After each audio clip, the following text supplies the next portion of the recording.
You guys for joining us for another edition here of Wealth Wednesday. My name's Tony Hellenbrand from Safeguard Wealth Management. We're going to be talking about real estate and really hammering on this topic because it's such a hot button issue right now. It's coming up in a lot of our client meetings. We have people that not only currently are real estate investors, but they're thinking about buying real estate. They're kind of looking at the lay of the land and how low interest rates are right now. And there's just a lot of things going through people's heads in the world of real estate. So I want to start off by just introducing myself and my background. So prior to this company, Safeguard Wealth Management, and even prior to the last company that Eric and I had together, that was an investment management shop. Prior to all that, back around the time of the financial crisis up till about 2010, 2011, I was out in Greenwich, Connecticut, and I was a portfolio manager for a gentleman out there that, had done very well for himself, was really successful. And I was helping manage, basically a section of his portfolio. One of my main responsibilities was analyzing oil and gas investments. But along with that, there's a big real estate component to that.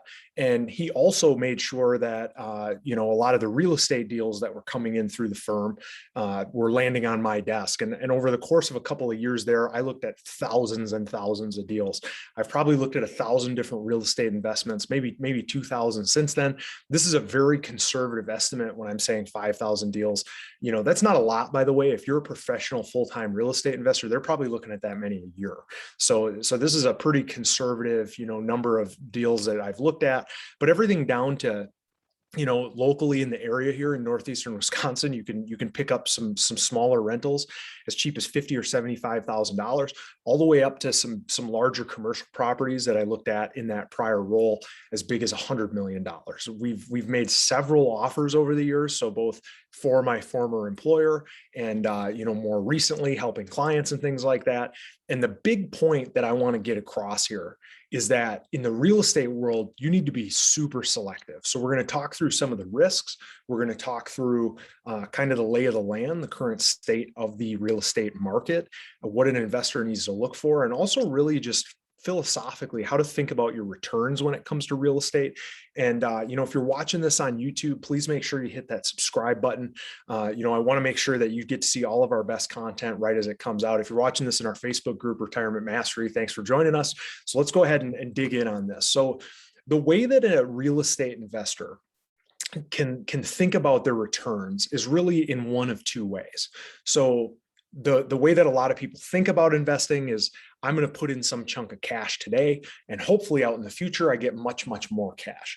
With real estate, there's also cash flow in the middle, meaning every single year that you own it, hopefully the rent that you're taking in is larger than your cash expenses going out. So you're actually making some rental income along the way. So there's really two different sources of return when it comes to real estate. There's that cash flow component there on the bottom where you're getting, after expenses, there's some chunk of cash that you have available every single year. And then there's also the appreciation of the property, meaning you pay $100,000 for it somewhere down the road in the future, it's worth $200,000.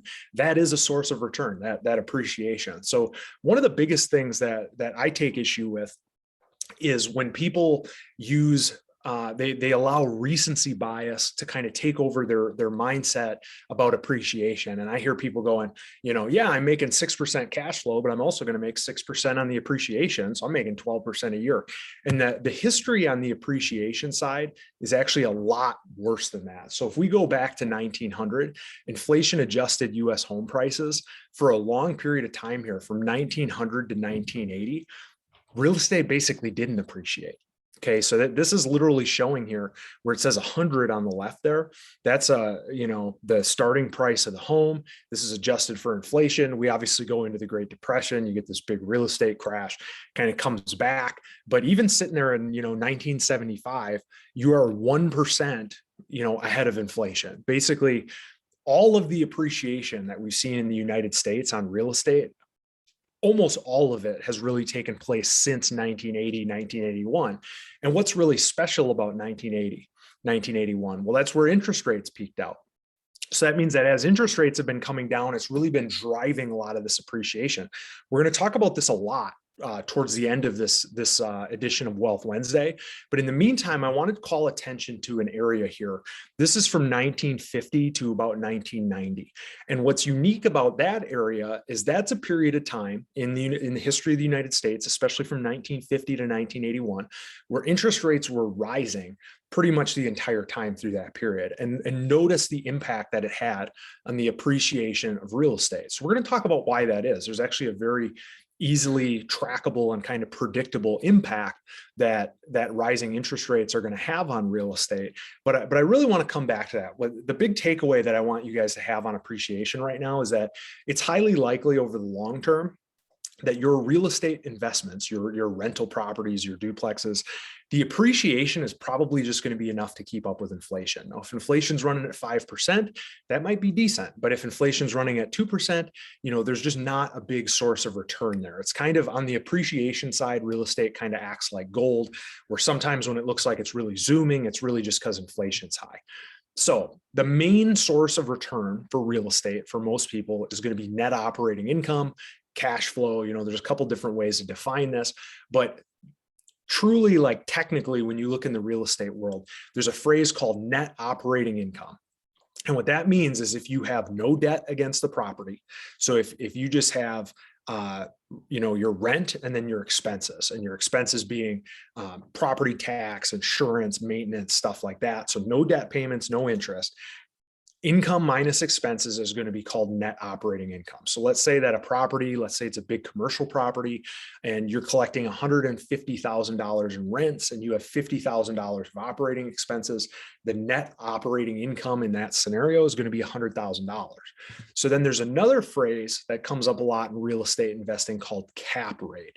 And cap rate is defined as net operating income divided by the purchase price. So for example, let's say you have a property, that same property, it's getting 150 grand of rent, 50 grand in expenses, you have a net income of 100 grand. Well, if you can buy that property for $1 million, that's a 10% cap rate. Okay. And for years and years, 10 and 12% cap rates were really common. I would say you're starting to see a lot less of that in today's interest rate environment. And I want to just take a pause here for a second and talk about something that we see happen a lot as we're talking about defining returns on capital, right? No matter any investment you make, you need to know the return you're earning on that money, right? If I put $1 in today, this is my expected return going forward. And again, we're not talking about appreciation. We're talking about on the cash flow side. You can do this with a business, you can do this with a stock, you can do this with, a lot of different types of assets, pretty much anything that you want to invest in. You want to know your expected rate of return going forward. And I come across a lot of situations now where people are doing, I would call it kind of some bad mental accounting, where they're using their purchase price from 10 years ago as the way that they're calculating their return on their investment. And it makes their results appear a lot better than they are in reality. So let me give you an example of this. We'll have a conversation with someone and they'll own a couple properties and they'll say, yeah, it's cash flowing $20,000 a year and I only paid 200 grand for it. So I'm making 10%. And that's not true. And here's why. Right now in today's environment, they could probably list a rental like that for somewhere in the neighborhood of $300,000 to $330,000. So let's just say they list it for $329,000. If they could actually get that price, they're really only making 6% on their money, because the value of that property is significantly higher than what they think it is. And I view that as opportunity cost. They have an extra $129,000 tied up in that property that they don't think that they have there. So what I would say is when you're calculating these returns, cap rate is, sorry about that. We'll come to that in just a second. Cap rate is useful when you're looking at purchasing a property, but after you've purchased it, that your value of that property is going to change, and you really need to be recalculating the value of that property at least on an annual basis, if not more frequently than that, looking at the lay of the land, looking at what you think you could get in value, and then looking at the cash flow you're getting for that value. And in a second, we're going to talk about how to increase those returns. But right now, I just pulled up around me So I did multifamilies. Most of the properties in the Green Bay area were single family homes, and some of the numbers are all over the place. It's really inconsistent, and some of the accounting's kind of sketchy. But when you're getting into buying, a 16 unit apartment building or a 19 unit apartment building, these numbers are a lot more reliable. In some of these cases, they have, CPAs and stuff running their books. And I just want to show you guys 4 properties around me. Now, depending on where you are in the country, your cap rates might be quite a bit different. They could be higher or lower, but right now, around me, some of the closest multifamily properties are ranging anywhere from, say, 4.5% cap rate up to about a 7% cap rate. And some people look at that and go, yeah, I'm getting 7%. That's, way better than what I can do in anything else. And I would really push back on that and say that that's not really the case. I mean, Eric showed last week a couple of different scenarios where you can make, 5 and 6% types of returns with very little risk. There's vehicles like that out there where you're not taking stock market level risk and you're getting up in the 5 to 6% range. So I would say for real estate, there's nothing special about it per se. Like you're getting a decent amount of cash flow, but I mean, there's a whole bunch of businesses out there that you can buy you are not going to have to invest $100 to get $7 in return. Like that's really what you're doing here is you're investing $100 to get $7 in return. There's a lot of businesses that you can invest, frankly, $30 in and get $7 a year in return. So I don't want to turn this into like a which stock to buy and stock picking and all that type of stuff. Again, every market's going to be different. You might be in a spot where you can get 15% cap rates or something. That's a totally different animal. That starts to get very interesting.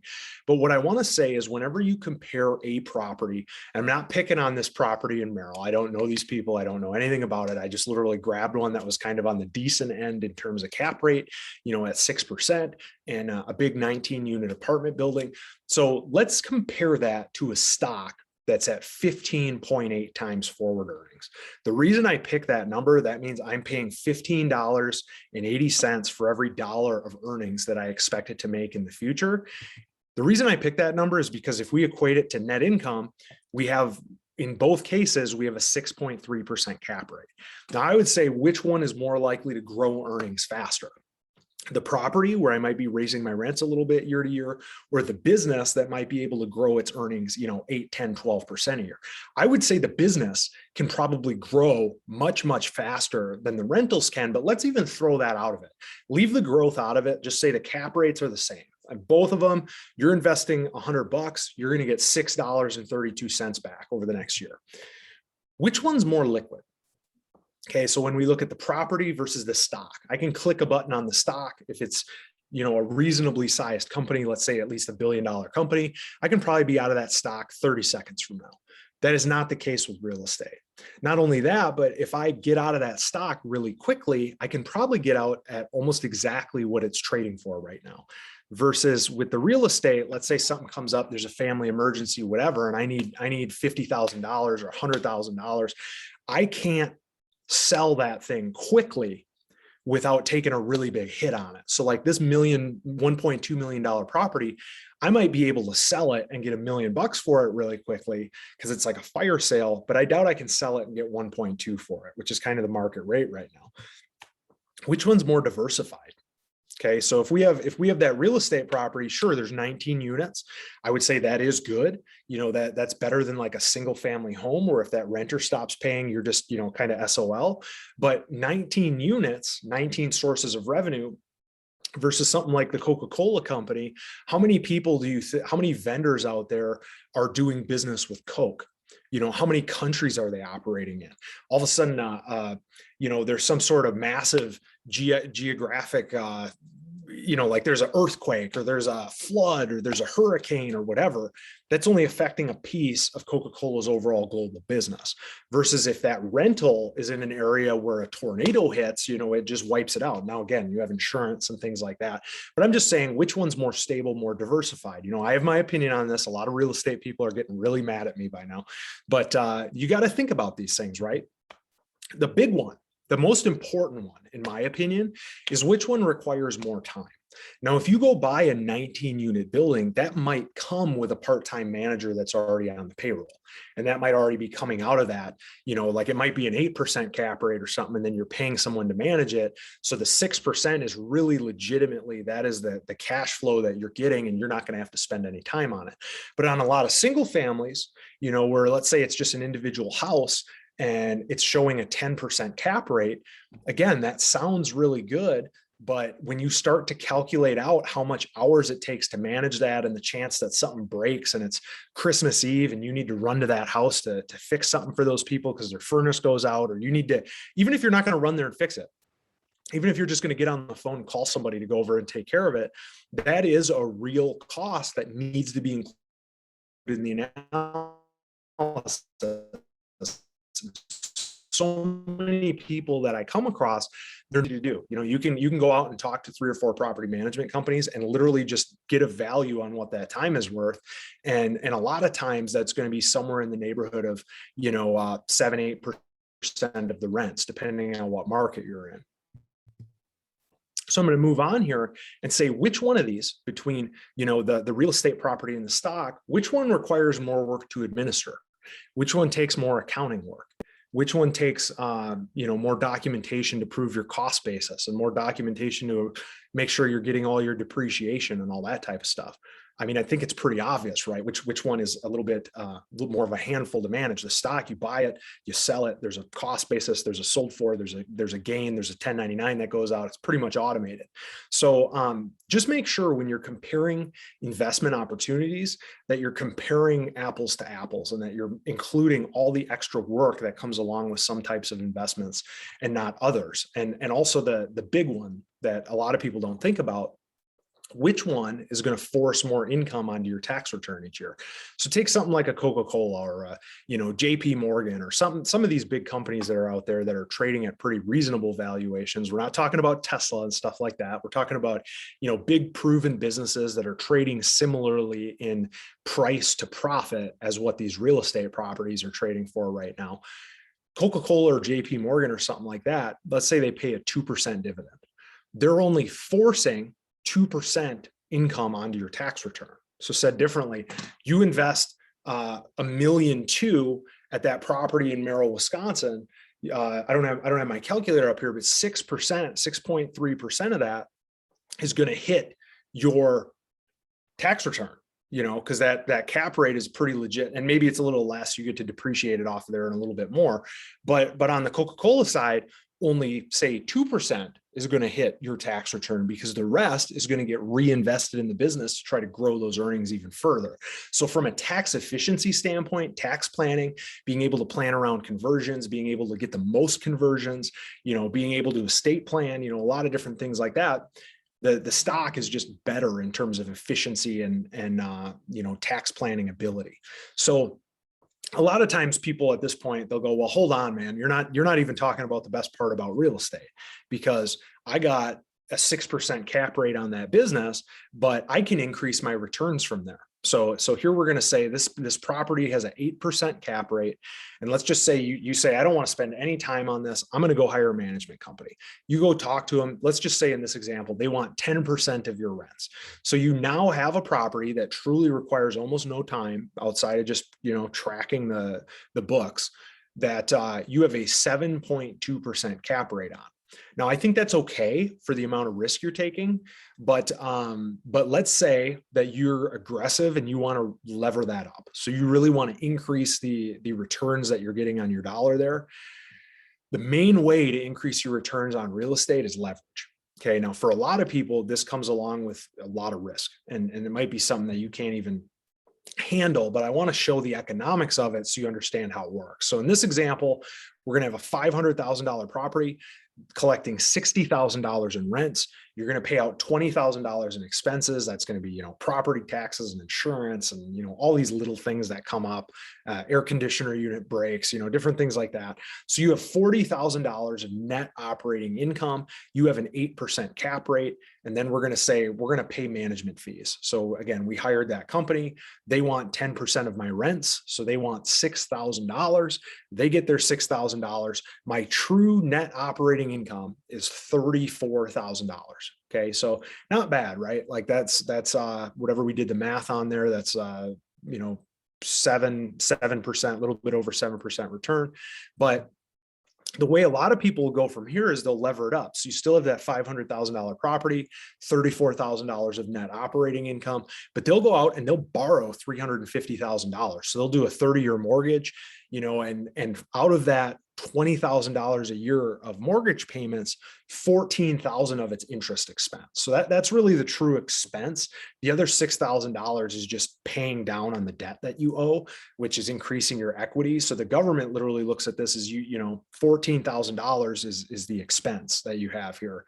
And the levered, meaning you have some leverage here, you're using debt, your new net operating income, which a lot of investors will talk about as cash flow. Your new cash flow is that $34,000 of net operating income that you had minus the $14,000 of interest expense. So you now have $20,000 of net income. And you go, well, wait a minute. I had 34 before. Now I only have 20. How is my return higher? The return is higher is the reason the return is higher is you no longer have $500,000 tied up in that project. You just got $350,000 out, and you now only have 150 grand tied up in that project.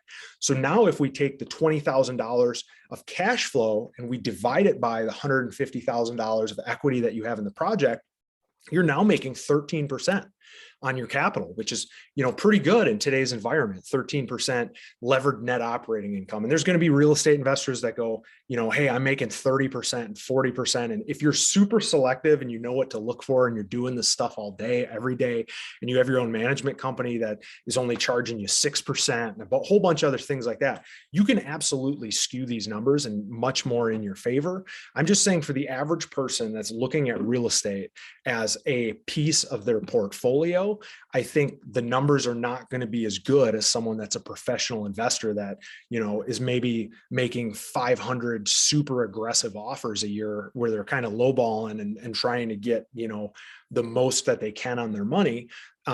For the average person, it's going to look a lot more like this. You're going to be in a 7% cap rate, 12, 13% levered net return type of situation. So if that looks interesting to you, I want to really caution you to make sure that you understand the amount of risk you're taking. So there is a massive amount of interest rate risk when you deal in real estate. And I want to, rather than kind of talk through it conceptually, which is what I was going to do, I'd rather talk through it in terms of the numbers and really show you the economics of it. So same property, $34,000 of net operating income. Let's say rates go up 2%. So now I go to borrow that 350 grand and I have $21,000 of interest expense. So I have $7,000 more dollars of interest expense. My new levered net operating income, my new cash flow is the 34,000 minus the 21,000, which is $13,000. So that's my new cash flow is $13,000. The amount of equity that I have tied up in that project is $150,000 still. So that hasn't changed, right? I paid $500 for it, borrowed $350. So I have $150 tied up in the project. If we take oh, I just found a typo here. So we're going to go, this needs to be 13,000. I'll even do the calculation in front of you guys. We'll do the calculator. We want to do 13,000 divided by 200,000. We now have a 6.5% right here, 6.5% return on our money. So definitely not as good, right? And here's the thing: if you remember back to in the normal situation, back here I was making 13%. Well, now interest rates go up. Now a new person that comes to buy my property when rates are 2% higher, they'll be evaluating it based on the interest rates at the time that they're buying it. So let's say it's 5 years from now, rates are up 2%. They are not going to be willing to pay you 500 grand. Okay. Because now if they do that and interest rates are higher, they're only going to be making 6.5%, which, by the way, are they going to be, if they were making 13% back here, are they going to be willing to only take 6.5% here? Here in the old way, inflation was, interest rates were at 4%. They were making 3 times interest rates. Now interest rates are 6% and they're only making 6%. So they're probably not going to accept that at all, right? Like they're going to demand something like a 15 or a 16% return because interest rates are higher. They need to grow their money faster to be able to get, the same relative return. So of course not. Let's say they want something like 16%. Let's look at what happens to the price that they're willing to pay. So in this scenario, what we have net operating income, same property, $34,000 of net operating income.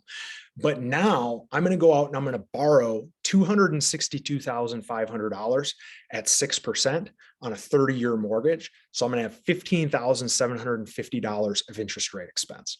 So now if you move down to the next line, what is my cash flow? $34,000 minus $15,750. I have $18,250 in like net after leverage, net profit, basically cash flow. There's a million different ways to define these things. But let's just say $18,000. Here's what's interesting though. I am only, as a new investor, I'm only willing to pay $375,000, tie up $112,000 of equity, borrow $262,000. If you total those up, the 112 and the 262, you come out to $375,000 purchase price. And basically, if you look at this, what happened to the value of your property? Because a new person that still wants to earn triple what the going rate is, what the going interest rate is, they're now only going to be willing to pay $375,000. So I know that the numbers get a little bit, complicated as we're going through this, but just know this, the value of your property, if interest rates go up, a new person buying that property is going to demand a higher rate of return because interest rates are up. And because money is also going to cost them more, interest rates are up, their expenses are higher. To hit the numbers they need to hit, they're going to not offer you nearly as much for that property. So in this situation, your property that you paid $500,000 for, rates go up 2%. Now, kind of the market price is probably going to be something like $375,000 to $400,000. That's what an investor is willing to pay. If you run the numbers, similarly and say, what if they're going to pay $500,000, the full price? They're going to get annihilated on this because their interest expense is going to be so high. They're not going to be making any money. It's not going to happen, guys. They're going to write down, they're going to make you lowball offers versus what you paid for it because interest rates are up. But remember, in this scenario, so if you buy a $500,000 property that you put $350,000 of debt and $150,000 of your own money in, and now the value of that property falls, your debt doesn't fall. The equity gets just destroyed, right? Your equity was 150,000. Now it's 25,000. You just got absolutely massacred. And the thing is this is not theory. So if we go back into periods when interest rates were rising, here was a period from 1973 and 1974 where the average real estate investment trust, so this is from the National Association of Real Estate Investment Trusts, 1973 and 1974, you had a lot of leverage, you had the stock market pull back a little bit, and you had interest rates go up a little bit, and real estate lost 80% of its value. And again, this is mostly due to leverage. So the price of real estate didn't fall 80%, but highly levered equity investors got wiped out. And what I would say is if you're a young, aggressive person that's willing to hold a property for a long period of time, it might make sense. It might make sense, the real estate recovers on the back end of this and you're able to buy some properties really cheap as guys are getting kind of crushed by the interest rate environment. But I want to just summarize here that I don't believe that the real estate market is going to fall 80%. Okay. So like this example here, again, this was equity in highly levered real estate investments fell 80%. This is not the average property in the United States lost 80% of its value. So I want to be really clear on that. I don't think that real estate is going to fall 80%. What I do believe is that inflation plus higher interest rates could lead to a prolonged period where you really don't get appreciation, where, your house might go up in value 5% a year, but inflation is 5% a year. And that's flat on that appreciation graph is all you're doing is kind of keeping up with inflation. And what I do believe, what I'm really passionate about is that I do believe that a highly levered real estate investor in a low interest rate environment, like right now when you're borrowing money at 3 and 4%, they need to be psychologically prepared to hold that property possibly for the rest of their life. Like this could literally be a situation where you buy this property and inflation keeps chugging along and interest rates tick up a little bit. And a couple of years from now, your equity, let's say you put 30% down, you might have lost half your equity on the project because real estate prices are down 10 or 15%. And that's okay if you're willing to hold. So if you're a cash flow focused real estate investor, that's okay. You don't care that the value of the property is down 10% because you're just focused on getting more cash flow, levering up, buying more properties, that type of thing. So if you're a long-term holder, this isn't necessarily a bad world to be a real estate investor in. But if you're someone that thinks, I'm going to buy a property right now and I'm going to get 8% appreciation, and then 2 years from now, I'm going to sell it and get all this cash flow along the way, it's just very, very unrealistic. The state of the market right now is one where you have a lot of money chasing not a lot of deals. You have a lot of money chasing not a lot of properties. Those property values are getting bid really high, and the returns for the investor that are left are getting really, really squeezed out. I know a lot of real estate investors. I'm talking several dozen real estate investors that are net sellers of real estate right now, that are basically just going, these prices relative to the dollars in rent that I think I can generate and what else I have that I can do with my money. I'm a seller, especially a seller of my worst properties right now. And I know a lot of guys that are trimming their portfolios. And the big thing that I want to communicate, real estate is not some kind of magic investment. It's not some magical, put your money in here and you're going to get rich. There's a lot of people that have gotten rich in real estate. There's a lot of people that have gone broke in real estate. Dave Ramsey's a good example. The first time he was a millionaire, it was on real estate. And the first time he was bankrupt shortly after that was all because of highly levered real estate. So it's just like any other investment tool. There's pros and cons. There's upside.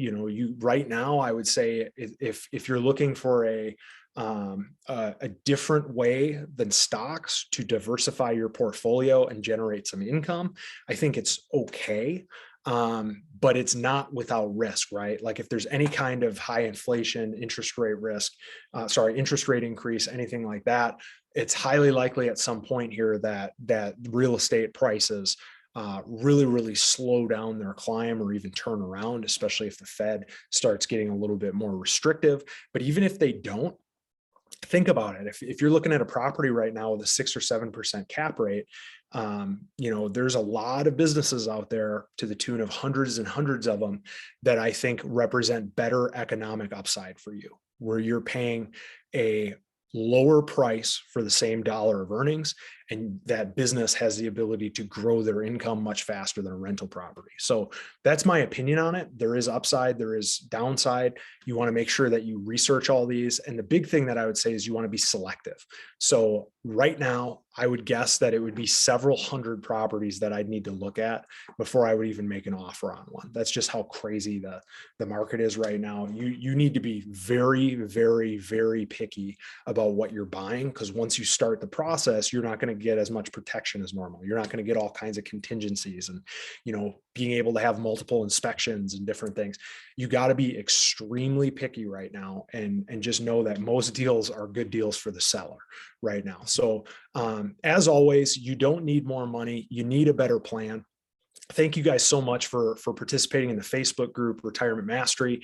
If you're not following us on YouTube, go check us out on YouTube. Make sure you subscribe to the channel, like this video if you got something out of it. I'm sure we're going to have all kinds of fired up people in the chat from this one on the comments and stuff that are real estate tends to be one of those hot button items. But outside of my home, like just to throw out my own bias, outside of my home, I don't personally own any real estate, and I don't plan to. I might down the road if the environment changes significantly and I think the economics improve.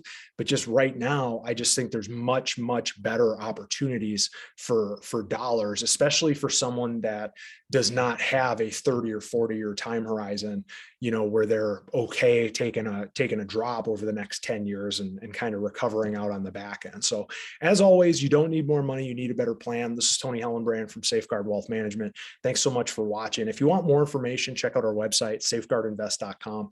And, thank you guys for being here on another edition of Wealth Wednesday. And we probably won't do one for Thanksgiving coming up, so we'll probably skip to the following one, but look forward to chatting with you all you guys sometime soon. Take care.